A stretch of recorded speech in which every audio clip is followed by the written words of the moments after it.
on. Still playing First Descendant. I want to be very clear right out of the gate.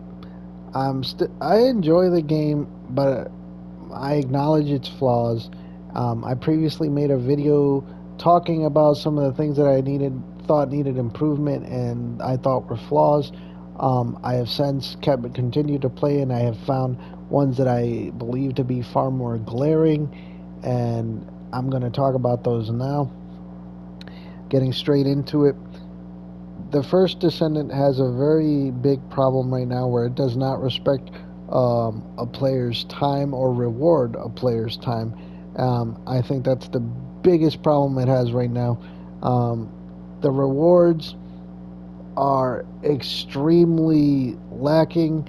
You can get the same part, six or more times in a row when you never wanted it in the first place. That is a huge problem.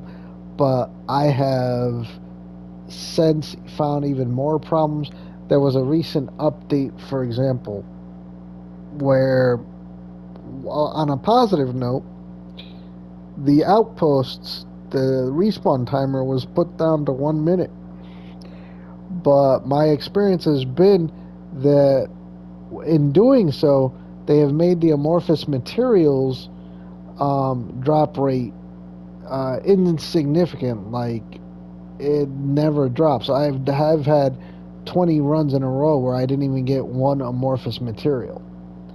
That was not the case back when it was 5 minutes.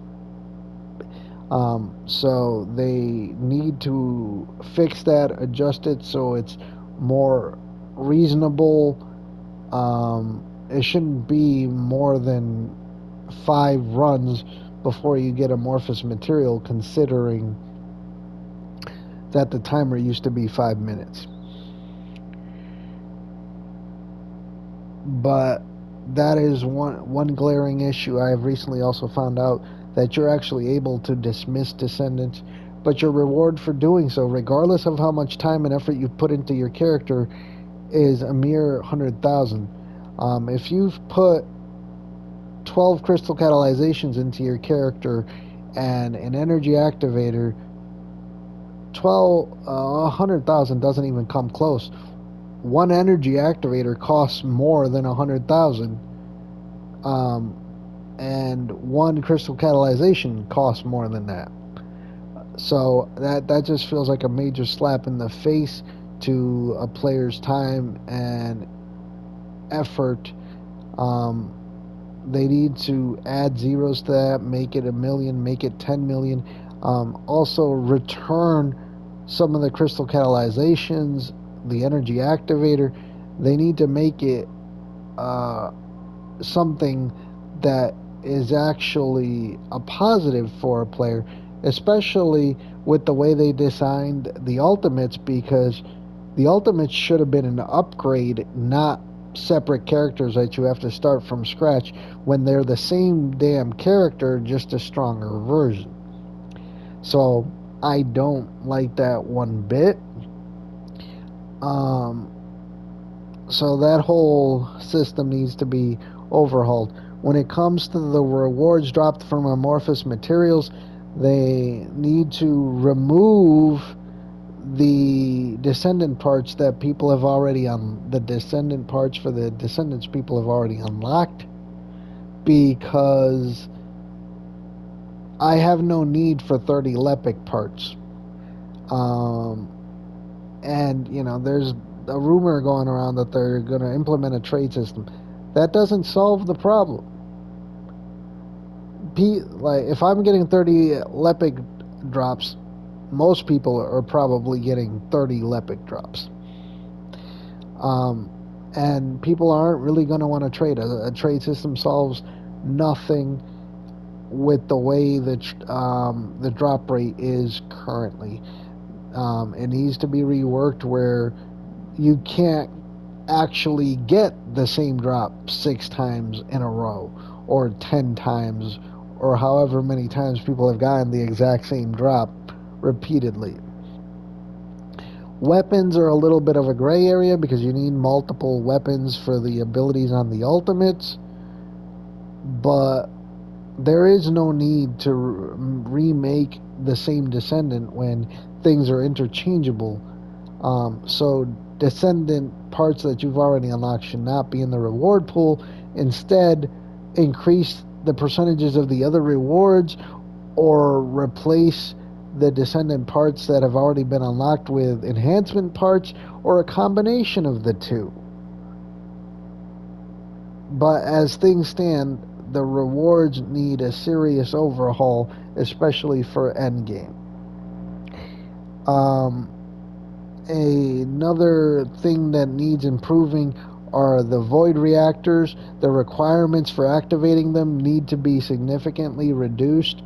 I'll give an example. I was just at one that needed 31 of one item, of one shard, and 14 of another. But the shard that I was at gave half of the requirements, so I had to do it twice per run of the void reactor, and on top of that you have to go get the amorphous material. That whole void reactor thing is just a tedious, unnecessary grind. The requirements for activating the reactor need to be reduced significantly. um, 5 of each kind, or better yet, a 1-to-1 ratio. The idea that these developers are going out of their way to make the game more tedious than fun is just mind-boggling, because all these things that players have been enjoying are being nerfed, like the Volby run, for example. It's only a matter of time before the Bunny Cave gets nerfed, and they went out of their way to say, oh, we like the Volby run, we're not going to do anything to it. The very next update, nobody does the Volby run anymore because it's just not as beneficial as it once was. They are actively making the game a tedious, boring grind. And that is only going to guarantee that their game is going to die an early death. It's not going to matter how many Descendants you push out. Maybe the story will bring some players back, maybe, but it's not going to keep them.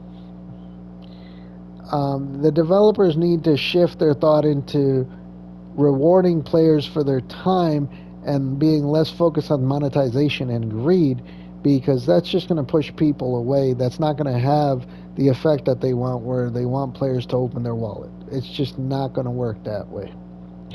I've already seen the player base significantly drop off. The world feels very empty, with only like pockets of enemies, unless somebody's activated a mission. Another thing that I have been finding myself annoyed with is the bleed effect, where you might be at an outpost and somebody activates a nearby mission, and all of a sudden the enemies, for whatever reason, are coming to attack you even though you're not involved in the mission. However, when you're at a void reactor, or not the void reactor, but the shard, trying to get shard elements, if you're not the same element as the shard that you're at, you don't get the shards. In a co-op game, you get just regular drops that you would discard and dismantle. That's it. That doesn't make any sense. Why are you punishing players for not being the same element? It's a co-op game. Somebody's there that activates it. Everybody should get the same reward.